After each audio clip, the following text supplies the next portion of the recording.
So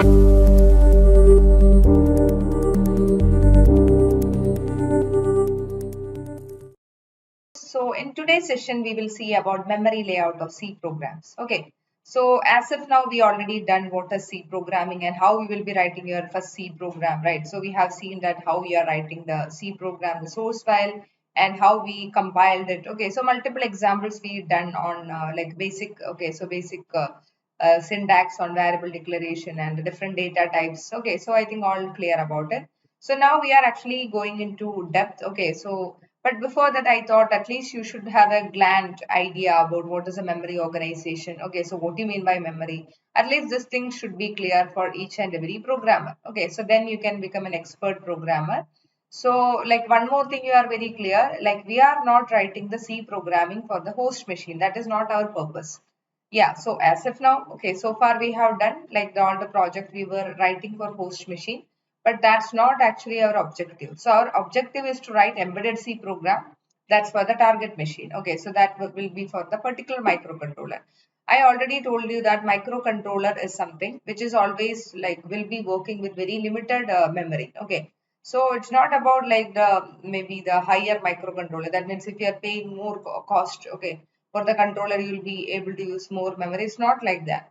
It's totally depend on the application. Okay, for example, whenever you are designing a pacemaker, okay, so you know, right, actually you are going to like implement that is within the human body. Okay, so that is a very sensitive device. Okay, so there and we can't have the luxury of memory. We will be using very limited memory. So when application I told like that multiple application like TV remote. Okay, so there and all it is still like microcontroller only, but we will be having very limited memory. Okay, so as an embedded programmer, whenever it is coming to the memory, we have to be very careful that we can't we can't waste any memory. Okay, so that concept I think all clear about it. Right. So now here what I would like to discuss about the memory layout of C program. So there I am going to discuss an important concept. Okay. So when you written the program like in the STM32 cube ID, when you are writing the program, I already showed you that whenever you are writing the first program for the host machine, you written like you have created one main.c file, right? Whatever it is, it can be anything, main.c file, and there you like written the first program. Okay, so anything, it can be anything. So that program you written, then after that what you have done, you are actually building the project, then you are running the project, right? So that time you may have seen that there is additional one folder is coming, okay, with the project file, that is binaries. Okay, so inside the binaries you have seen that executable file. I'll show that. Okay, I hope all you remember. So this executable file, so the process or what we have done till now, we started with embedded C, sorry, main.c. Okay, so main.c program, basically I'm telling. We are starting with the main.c. Then we are having a compiler. Why compiler? Because we are writing the program for the host machine. Okay, so then this compiler is finally making .exe file. If it is embedded C program, then we will be having a cross compiler. Okay, so cross compiler also like will be generating the same thing. That also will be generating the binary code, which is actually like we are going to dump into the machine. Okay, so from here, from starting from main.c and ending at the .exe file, so the compiler is involved. Not only compiler, of course, we'll be like discussing that in depth. What are the different stages over there? Okay, so what is the C program compilation process and all? So if you are using Linux environment, we can like see that easily. It's very easy.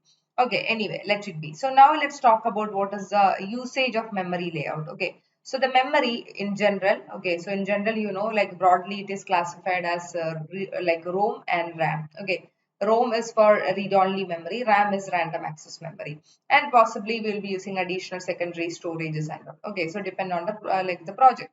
Okay, so now whenever we are writing the program and we are going to store this executable, that means once after compilation I am getting this executable file. The executable file usually will be storing it in the RAM, random access memory.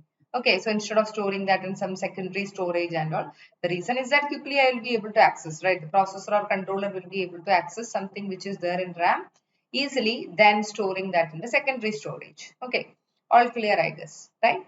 So yeah, that is one thing.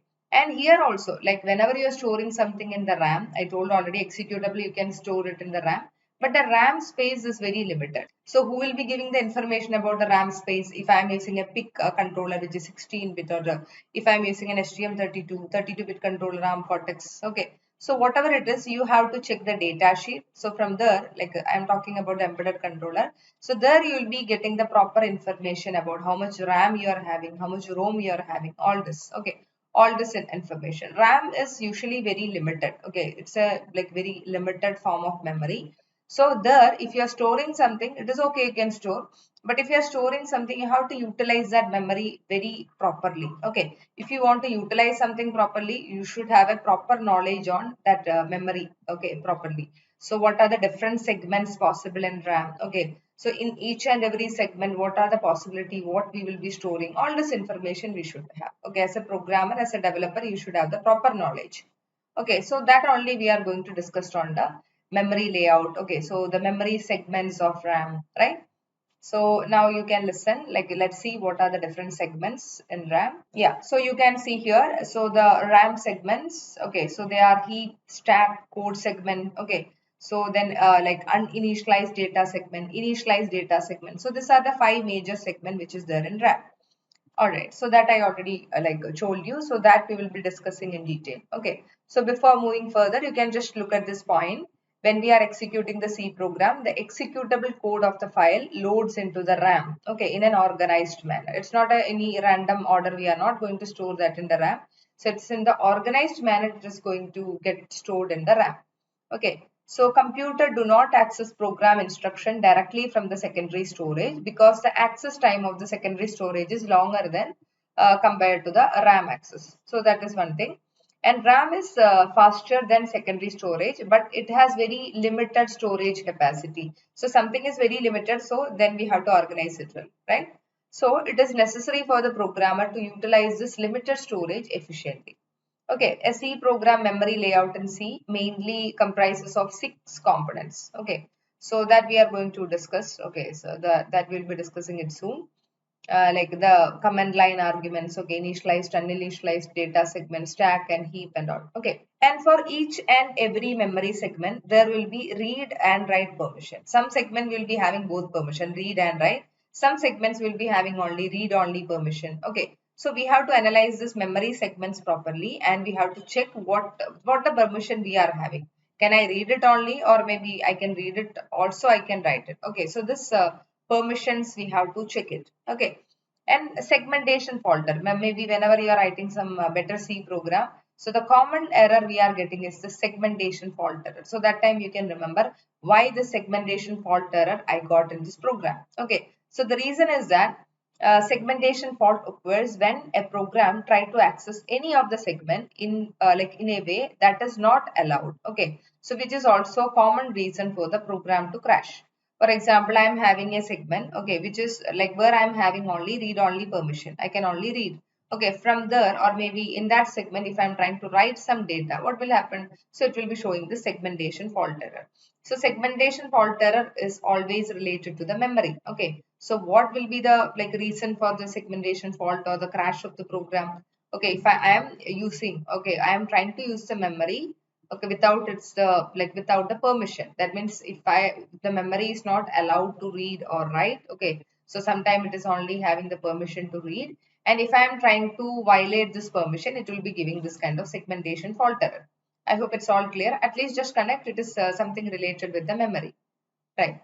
All right, so I hope that's clear. Now let's discuss in detail what are the different segments. Okay, so these are the 5 segments we are going to discuss. Of course, command line arguments we will be discussing separately. Yeah, in the coming session. So here you can see text segment. Okay, usually text segment will be storing the program, instructions of the program. Okay, so the code part will be there in the text segment, and we have initialized data segment.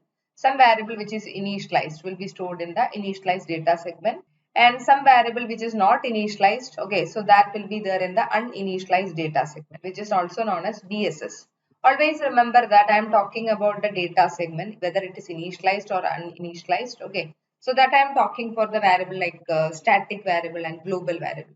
I hope global variable all are aware. Maybe static variable you are not. Okay, so that we'll be discussing separately in storage classes. Okay, yeah. So I am talking this a static variable and global variable. For this kind of variable, I am talking about the initialized and uninitialized data segment. Usually for local variable and all, we will be dedicated the space like the stack. Okay, So stack is LIFO, that means last in first out order. Okay, so that structure I'll explain separately. If somebody is completely new to C programming and even they haven't heard about a term like stack, heap and all, heap is another important segment. Okay, so heap memory or heap we will be using for the dynamic memory allocation. Sometime we would like to do the dynamic memory allocation. So the dynamic memory allocation we can do with the help of malloc, calloc and all. Okay, so that also we'll be discussing. Okay, in short, I can just tell you what you mean by dynamic memory allocation. So dynamic is something which is not static. What is static then? Static is something which is permanent, which is stagnant. Okay. So at the beginning of the program, I am deciding something. Okay, I am just deciding that at the beginning of the program only I am deciding. I am creating an array or I am declaring a variable that will be taking this much space only. Okay, I am dedicating 10 bytes. Okay, so 12 bytes like that. So instead of that, maybe while running the program, that means the user can decide that how much memory they need to reserve. Okay, so that become dynamic. Something dynamic means which is flexible. Which is flexible means that is going to be more complex. Okay, so static is simple. Static means it will be simple. Okay, at the beginning of the program, we will be dedicating the like the required space and all, so that becomes static. And dynamically, if you are allocating some memory, that you will be storing in heap memory area. Okay, I hope it's clear what are the 5 different segments, right? Yeah, now let's see the memory layout diagram for the C programming. So you can see here, like if you are starting from the bottom, okay, we have code segment here. Like on above that we have initialized data segment, then uninitialized data segment, which is also known as BSS. And then we can see stack and heap. Like in between stack and heap, you'll be able to notice there is a free space. Okay, why it's so? Because there is an assumption, or maybe it's not assumption. Stack and heap will be growing. Okay, so like they are actually growing in the opposite direction. So in this image, you can see stack is growing downwards. Okay, so the growth is downwards, and the heap is going upwards, growing upward. Okay. So from here, what we can understand that, okay, so there will be a limited space for stack and heap. Maybe at the beginning of the program, that means for every program, it's not necessary that the complete stack space is occupied. Okay. So that depend on the program, what kind of program you are doing, how many local variables you have, how many global variables you have, like how much dynamic memory allocation you are doing. It's all depend on that, the stack and heap size. Okay, so that continuously growing, right, stack and heap. And there will be a point, we will keep actually like a virtual limitation for the heap memory. Like you can expand this much. That means there will be a limitation. Like for example, I'm telling 250 kilobytes. Suppose that's a heap like a reserved memory. Okay.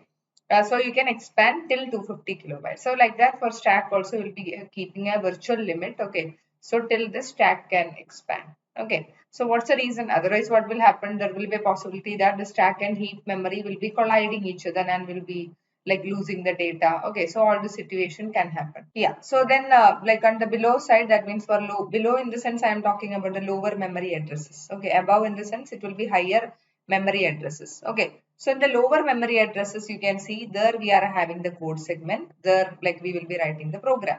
Okay, so why we are keeping the program at the bottom? The reason is that we don't want to keep the like the code segment in like near the heap and stack, because whenever this expansion is happening, right, so there will be a possibility we will be losing the code. Okay, so that shouldn't happen. So that's the reason we want to save the code. So like we kept it at the very bottom code segment, which is contained the like normal instructions and all. Okay, which is also known as a text segment. All right, so above that we can see initialized data segment. Okay, so initialized data segment is somewhere we are going to store the global variable or the static variables, which is already initialized. Okay, so for example, whenever I am writing a global variable int pi equal to 3.14, so at the beginning of the program only I am going to initialize that with some proper value or whatever value I would like to use. So this kind of initialized global variable and static variable there will be there in the initialized data segment. Then above that you can see uninitialized data segment, which is BSS. So there you'll be able to see some variable. For example, you know, whenever I'm declaring a global variable, I declared a global variable int G. That's it. Okay, in G semicolon. That means I haven't initialized it. So that time, you know, when it is a global variable, if I am declaring the global variable, the compiler will be initializing the global variable with the value 0. Okay. On the other hand, I already told you, whenever you are declaring a local variable, we don't have this option. The compiler won't initialize that to 0. So it is actually the programmer's like responsibility whenever we are declaring a like local variable. Either you assign the like proper value, okay, or you have to assign at least to 0, because by default it's not going to be 0. Okay, if it is not going to be 0 means what will be the thing in that local variable? I declared a local variable but I forgot to initialize it. Okay, so when somewhere in the program, if I'm trying to access the local variable, there can be some garbage values. Okay, so that will be giving some erroneous result. We won't be having a proper control on it. So it is better to declare the local variable whenever you are declaring, whenever you are actually trying to create it. So try to keep that to 0. So I hope that's clear. And I already discussed about heap and stack. So heap is growing upward. Okay, so stack is growing downward. So there will be a case like stack overflow. I'm not talking about the website. Okay, I'm talking about the stack memory, whatever we plan. So there will be a possibility that it is going out of that like limitation. Okay, so then like stack overflow can happen. Similarly, heap overflow also can happen. Sometime without any control, dynamically we are trying to like allocate tremendous memory, so that time heap overflow can happen. All right, so like of course we have some testing conditions and all. Using the testing condition, I can understand that whether the heap memory is already completely exhausted or not. Okay, so yeah, so maybe that and all, like in future programming you will be learning. All right, so far this is some detail about a text segment. Okay, so text segment is also known as code segment or simply as text. It is one of the sections of the program in an object file or in memory which contain executable instructions. Okay, all the executable instructions we will be keeping in the text segment. I already told you text segments we have to keep it very properly. So that's the reason it is organized at the bottom. Okay, at the bottom of the memory layout. It shouldn't interact with the stack and heap, because stack and heap having the tendency to expand and shrink.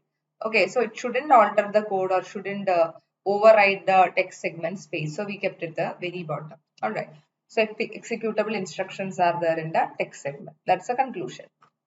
Now we have initialized data segment. I already told you what is initialized data segment. Initialized data segment, or simply we'll be calling this as a data segment. Okay. So whenever I'm declaring a variable with a keyword static or global. Okay. So here you can see an example, static int I equal to 10. Okay. So this kind of data, that means this kind of variable will be there in the data segment. All right.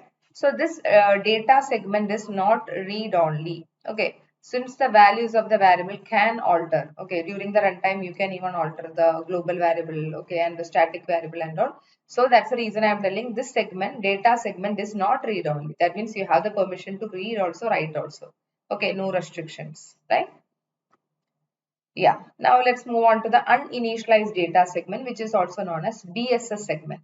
Okay, so that is actually evolved from a compiler name, old assembler name. Okay, BSS. All right, so here you can see by default, whenever you are declaring a global variable, only declaration. So, you know, like by default, the initial value is 0. Okay, so like this kind of variable declarations and all, this kind of data will be there in the BSS segment. All right, so like you can see the example, whenever we are declaring a variable, static int I, or whenever we are declaring a global variable, okay, so int j or something in the global space, so that all will be in the uninitialized data segment. Now let's talk about stack. Stack is very, very important. Okay, everybody should know what is stack at least. Okay, so stack area contains the program stack. Okay, so it is actually a LIFO structure. If you don't know, I will tell one simple example. Suppose you are arranging, maybe you can keep a stack of books, right? So on a table, if you are keeping the books on top of each other, so we can call that as a stack of books. Okay, so when you created a stack of books, you know, if you want to do some operation in the sense, for example, if you have a stack of books, either I can take the book, so that is known as deletion. Okay, or else I can like add a book, that is known as insertion.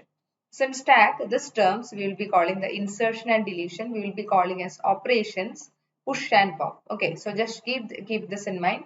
I'm having a book of stacks, so whenever I'm taking a book to read, so that is known as pop operation, popping out. Okay, so whenever I am keeping a new book on top of it, always I'm taking from the top and keeping it in the top. Okay, so whenever I am just keeping a new book, if I'm adding a new book, which is known as the push operation. Okay, so push operation on stack, right? So that's the reason we are talking. Stack is having a LIFO structure. Last in, which you kept last, that will be first out, right?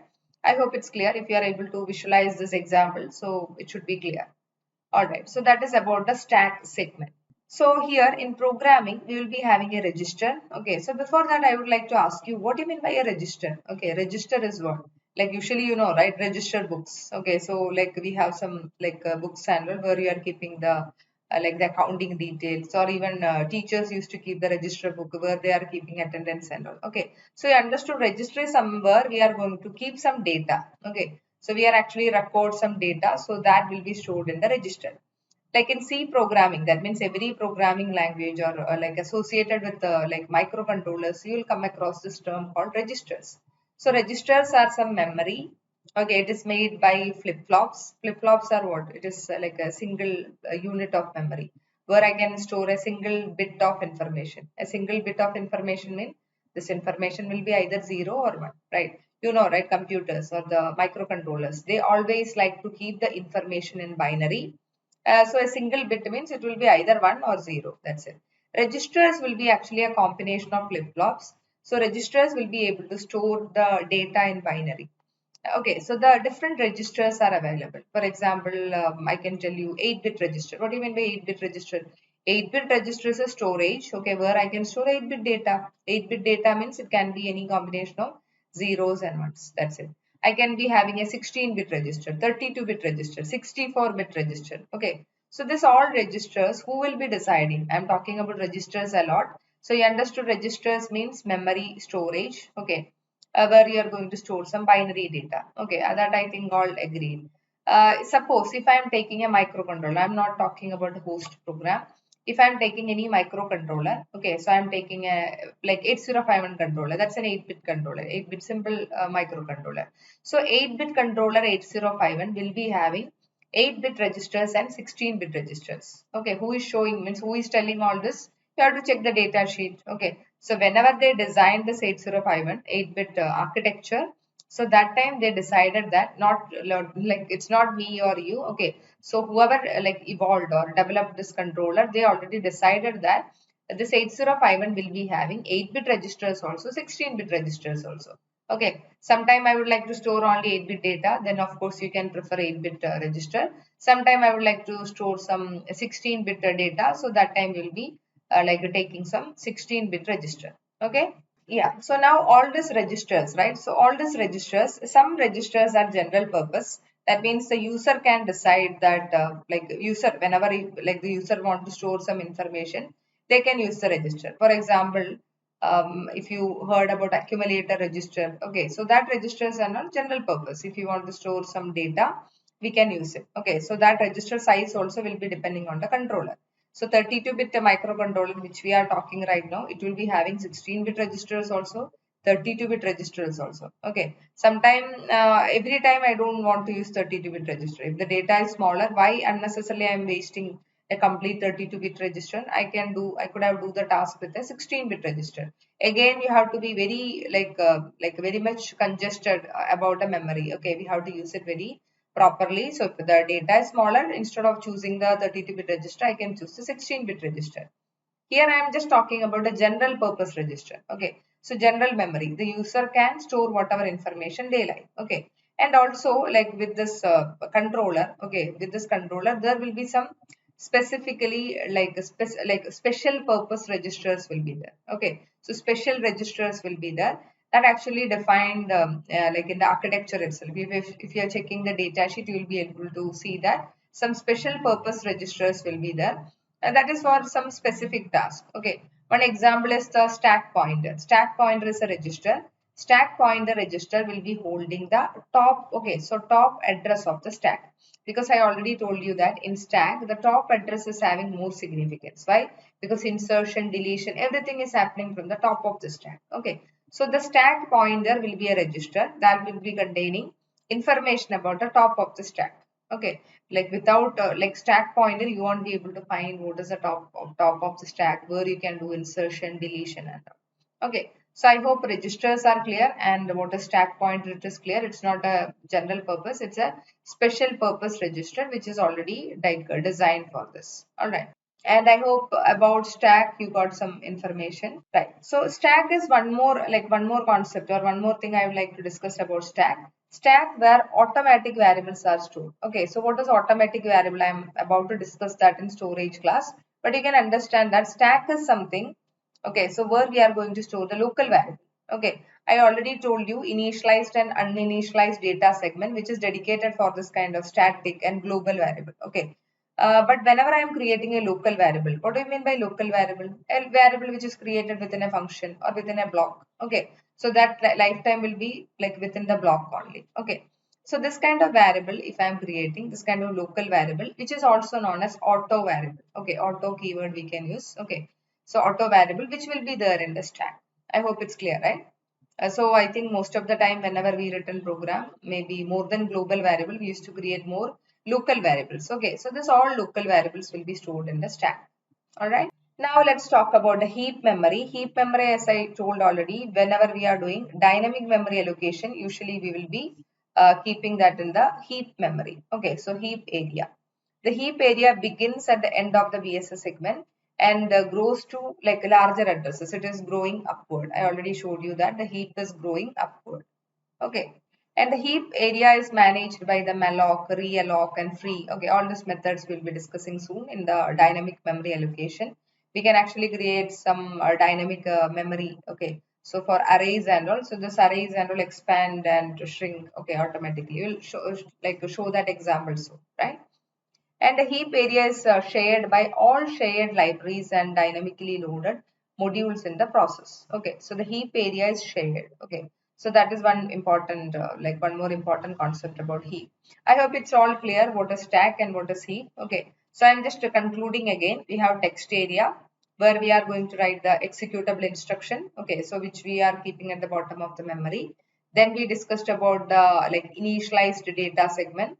Okay, then we discussed about uninitialized data segment. Uninitialized data segment is somewhere we are going to store the data, okay, which is not initialized, but by default it will be 0. Okay, I'm talking only about the global and static variables and okay, in initialized and uninitialized segment. Then we discussed about the stack segment. So stack is very, very important. LIFO, last in first out, I think that you remember. And another thing is that whatever the local variables or auto variables, whatever we are declaring, so that will be there in the stack memory. Okay, so stack memory can expand, of course. Okay, and then we discussed about the heap memory.